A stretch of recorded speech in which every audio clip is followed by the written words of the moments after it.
La ocurrencia cada vez más frecuente de fenómenos como los huracanes que recientemente hemos sufrido en Nicaragua obligan al mundo entero a prestar cada vez más atención al fenómeno del cambio climático y el calentamiento global. Pero, ¿qué estamos haciendo en Nicaragua? ¿Qué está haciendo el gobierno? ¿Qué está haciendo el Estado frente a estas amenazas? Hoy conversamos con la doctora Rosario Sáenz, abogada ambientalista, vicepresidente de la Fundación Nicaragüense para el Desarrollo Sostenible, miembro del grupo Cocibolca.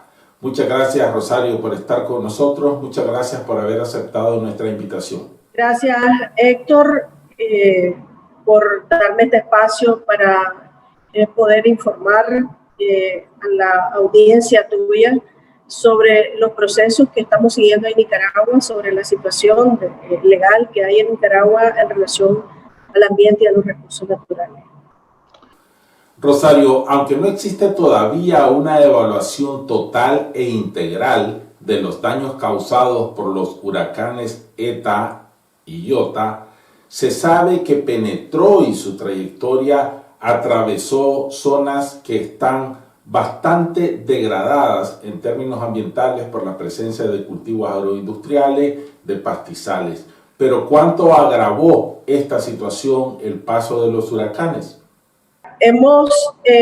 Todavía no tenemos un recuento de los daños totales producto de los dos huracanes, ¿verdad? Recordemos que apenas recientemente se están abriendo caminos, rutas para poder acceder a las comunidades.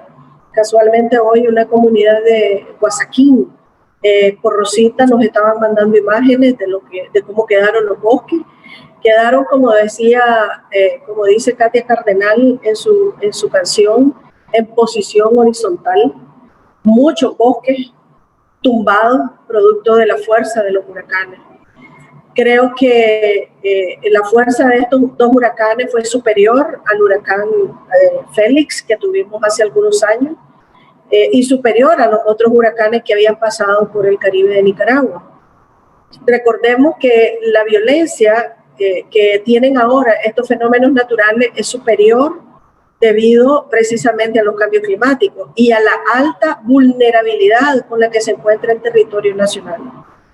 Desde antes de los huracanes hemos venido hablando por años de la necesidad de contar con obras de mitigación, de adaptación a cambio climático, contar no solo con una política, porque una política no sirve, es un documento, es un papel, contar con acciones, instrumentos, instituciones que tengan sensibilidad, conocimiento y capacidad para poder actuar en los territorios y realizar las acciones necesarias para disminuir esa vulnerabilidad en la que se encuentran las comunidades y los territorios.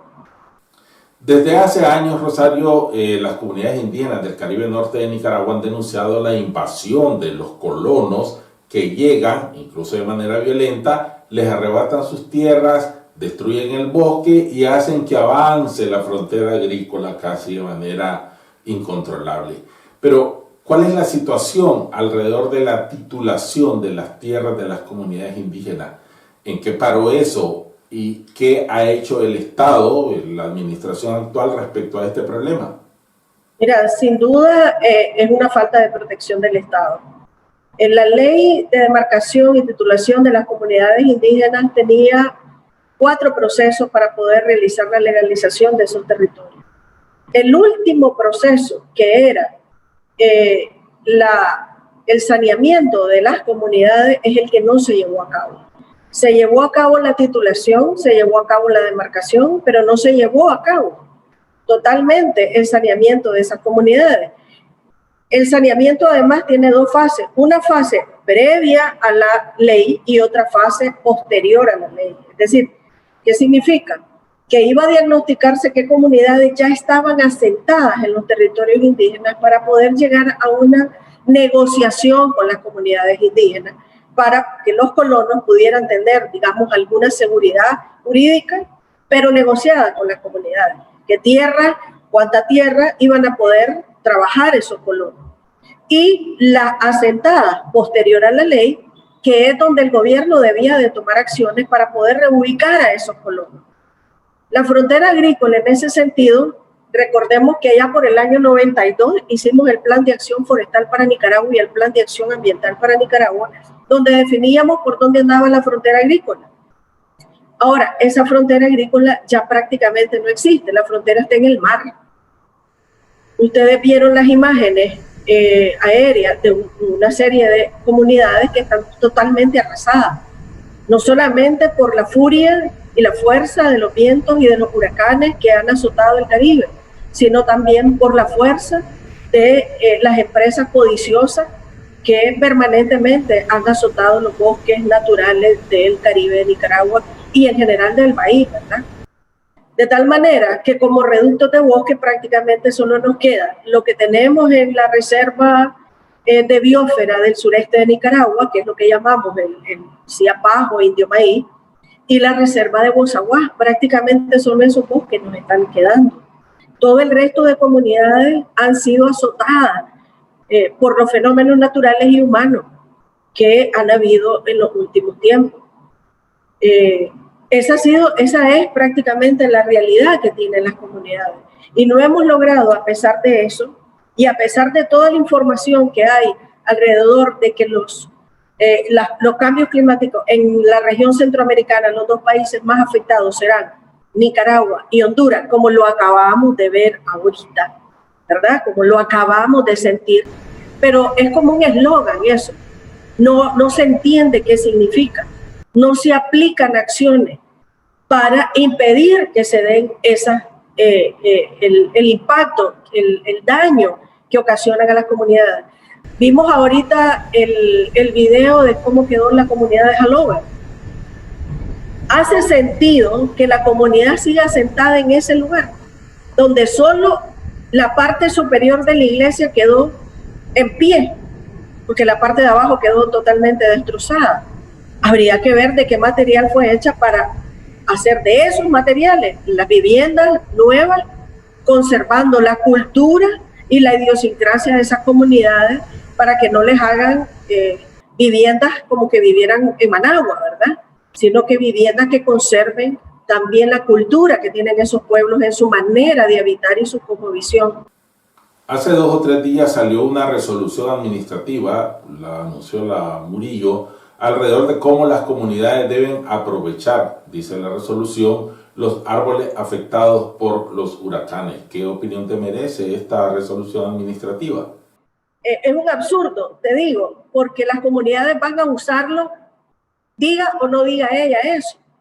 Más bien, lo más importante de todo eso es llamar a sus instituciones a asumir con responsabilidad las acciones en los territorios donde las comunidades quedaron arrasadas y disponerse de manera inmediata en función de restaurar a esas comunidades, pero incluso discutir con las comunidades su recolocación. No es llegar con brigadas de jóvenes ahorita, como están haciendo ahora, y levantar las listas de quiénes son y de a qué agrupación pertenecen para poderles dar un paquete de comida que les va a alcanzar para 3 días. Eso no es la lógica que tiene una emergencia nacional.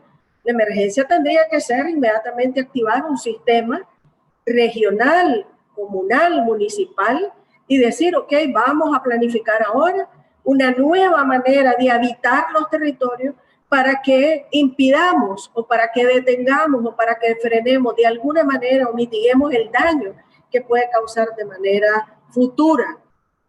Recordemos, viene una niña supuestamente en el año 2021.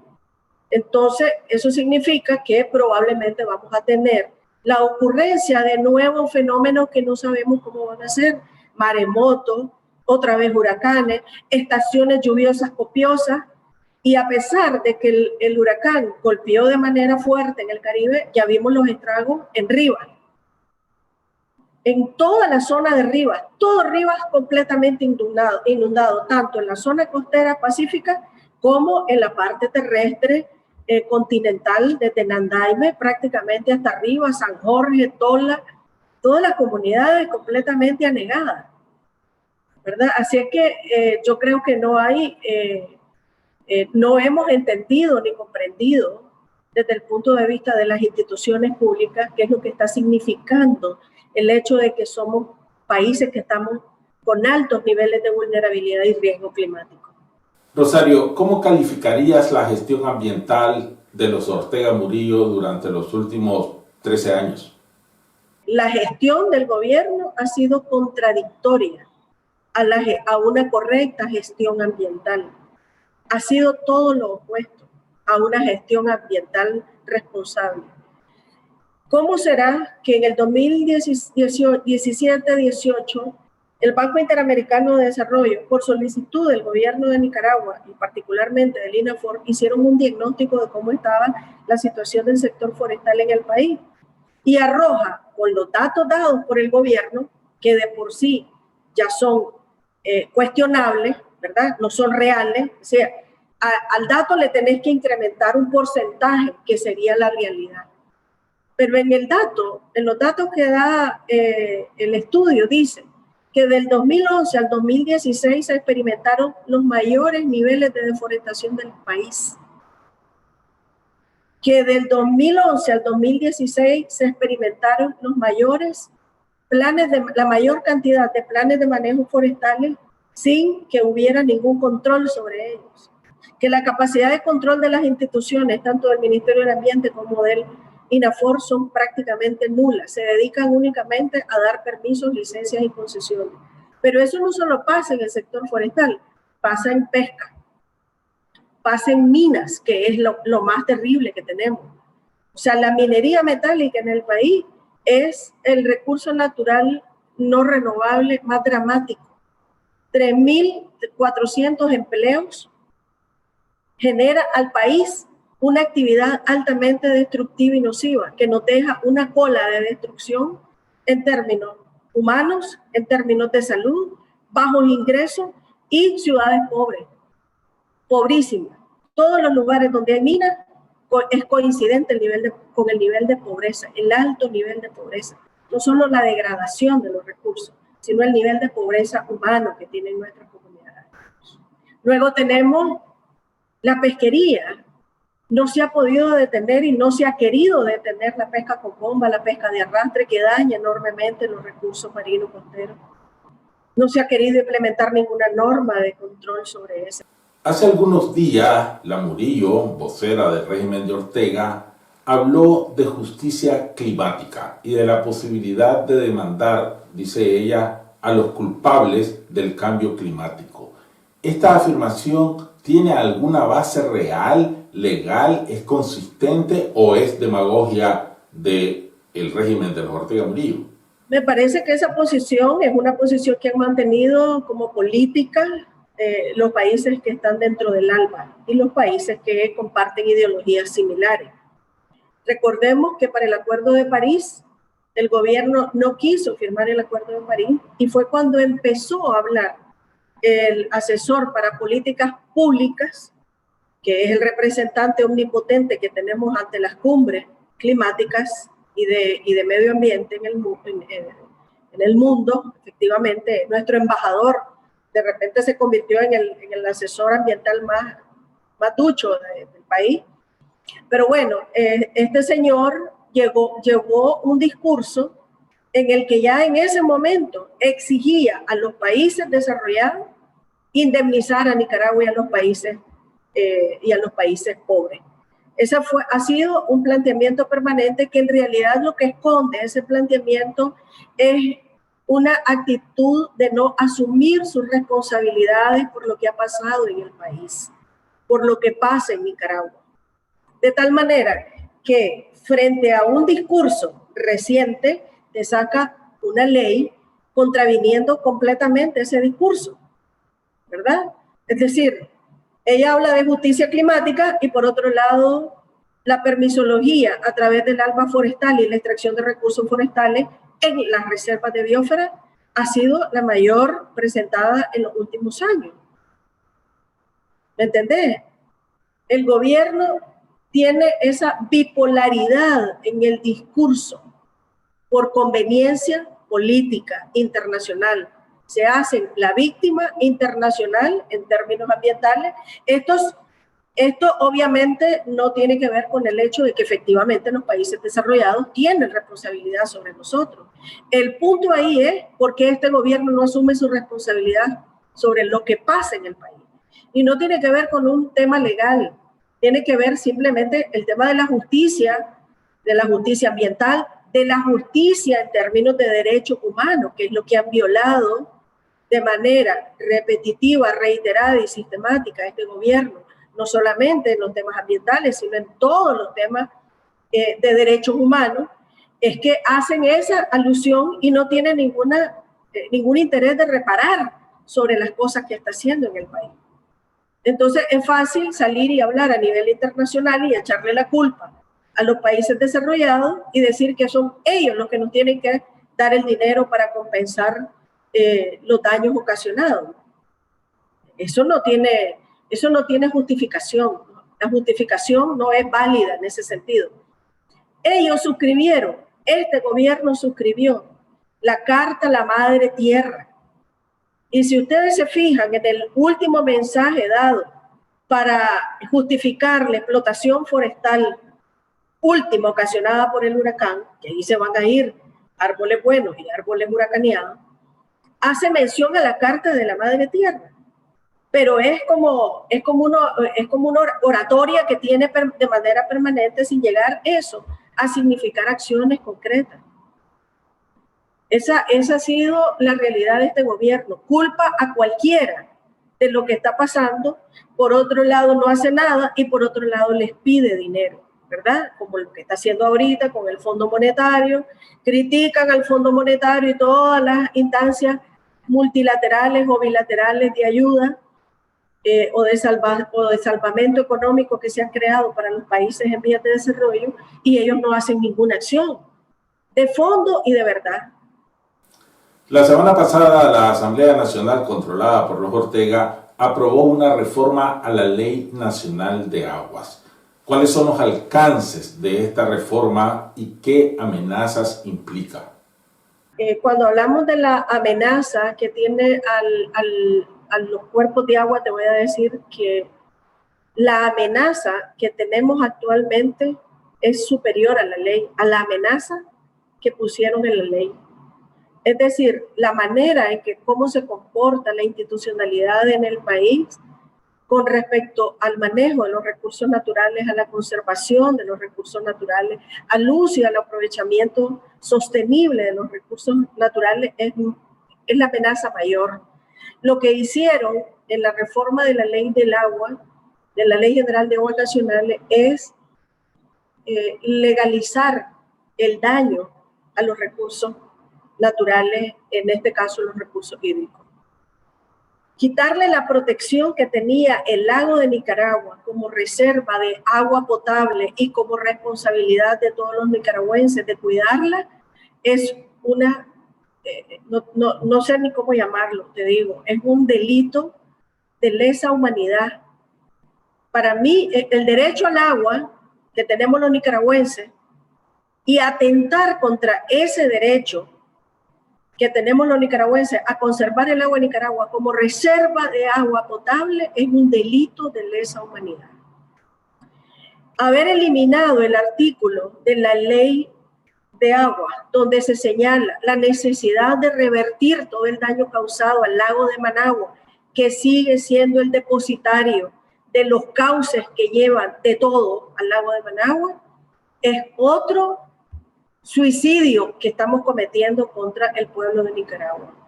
Ese lago todavía puede ser rescatado, probablemente nos va a costar años y nos va a costar recursos, pero no puede costar tantos recursos como todas las inversiones que se están haciendo hoy en Managua para hacer una ciudad, para mostrar una ciudad que está avanzando en términos de infraestructura vial, cuando tenemos obras que dejan mucho que desear en materia de recursos hídricos. No hay manejo de ríos. Si hubiera manejo de cuencas en el país, los daños ocasionados por el río Chomogo no hubieran sido los que están siendo, los que ocasionaron en esta vez por los huracanes en el caso de Rivas. En el río Gil González, lo que ocasionaron los ríos que drenan hacia al Océano Pacífico, no solo los que drenan al lago de Nicaragua.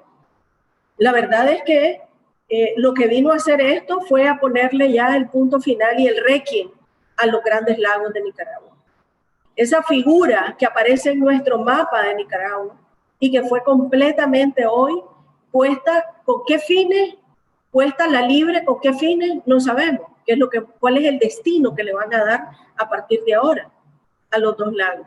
Pero además de eso, crearon dos instituciones más, un consejo que nunca funcionó, porque hay que decir la realidad. Se creó la ley, se publicó la ley, tardamos varios años en que se instalara la Autoridad Nacional del Agua, con un final triste, con un director, el único director que ha habido, acusado de corrupto, completamente corrupto. Se dedicó únicamente a aplicar el capítulo de concesiones, licencias y permisos para el agua con la empresa privada y nada más, y a obtener producto de eso recursos para su pecunio personal y para hacer medio funcionar la empresa privada que tenía, porque prácticamente la Autoridad Nacional del Agua era una empresa privada. ¿Existe el riesgo real de la privatización del recurso hídrico de Nicaragua con esta reforma? El suministro del agua está privatizada hace rato. Residenciales que prestan el servicio de manera directa porque Nacal no ha querido asumir la responsabilidad.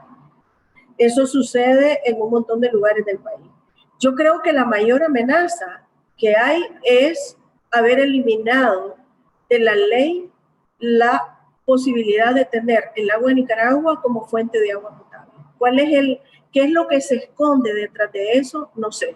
De hecho, el agua de Nicaragua está siendo usado por varias municipalidades para el suministro de agua potable. Las baterías de pozos están instaladas en las orillas del lago precisamente porque tiene esa cualidad y esa posibilidad de dar agua segura en calidad y en cantidad a las poblaciones. San Juan del Sur tiene agua superficial en ese caso, el caso de San Juan del Sur, pero también muchas empresas toman el agua para riego de las aguas del lago de Nicaragua, que por ahora no pagaban el canon, sino que se pagaba de manera privada a la Autoridad del Agua, de manera privada. Ahora bien, la Autoridad Nacional del Agua y todos estos consejos dicen que van a tener como presupuesto el presupuesto que se derive de los cánones, de las concesiones, de las licencias, de los permisos, de las multas. Es decir, el recurso más importante no tiene presupuesto para poderse resguardar, proteger y administrar de una manera eficiente y sin tener conflicto de interés. De tal manera que es probable que se abran las concesiones para cualquier cosa en el caso del lago de Nicaragua, que es lo que más nosotros debemos de proteger en este país. Es la única reserva que tenemos de agua potable. Hay proyectos hechos desde los 60 y desde los 70 que indican que la parte más alta del agua de Nicaragua, ubicada detrás del volcán Mombacho, le puede suministrar agua a todos los departamentos del Pacífico de Nicaragua. Y hay todo un estudio y hay una propuesta hecha a la que no se le quiere hacer caso, porque es más fácil andar cerrando y abriendo pozos, ¿verdad? Y mantener a una población esquilmada del agua, a la que le racionan todos los días el agua, que hacer una inversión de esta naturaleza. Costó 50 millones hacer un paso a desnivel que conduce a Las Piedrecitas, Ciudad Sandino. Pero no hay sensibilidad para hacer proyectos en serio de agua potable para Managua. No existe ese planteamiento estratégico. Es decir, aquí carecemos de planteamiento estratégico. Y solo quiero tomarme un minuto para decir también un asunto. Los Managua, es hora de que protestemos por las inversiones viales cuando existen comunidades enteras que no tienen acceso vial seguro y permanente en este país, en las comunidades rurales. No es posible que los managuas sigan viendo y contemplando que se crean una serie de fantoches en infraestructura vial y en adornos y en arreglos sin que protestemos porque Managua no produce nada. La producción que mantiene a Managua, 1,5 millones de personas, está en otro lugar, no está aquí. Y deberíamos de tener una mayor sensibilidad para abordar este tema. Y yo creo, y te hago un llamado, creo que es válido que aborden de alguna manera esta situación de lo que está pasando. Hay una inversión multimillonaria ahora cerca del Sumen, otra inversión multimillonaria, conectaron la carretera León con el crucero, otra inversión multimillonaria y anda a ver cuántos vehículos pasan. Mientras, ¿por qué? Porque aquí están los votos, porque aquí es donde está el poder político, y un poder político que no tiene ninguna sensibilidad por lo que está pasando en el campo de Nicaragua. El accidente de recientes días de unos campesinos en el municipio de Guaslala, que se dirigían a Yaró, más que lamentarse el gobierno, lo que debería de hacer es inmediatamente mandar a las cuadrillas a ver qué está pasando con esos caminos.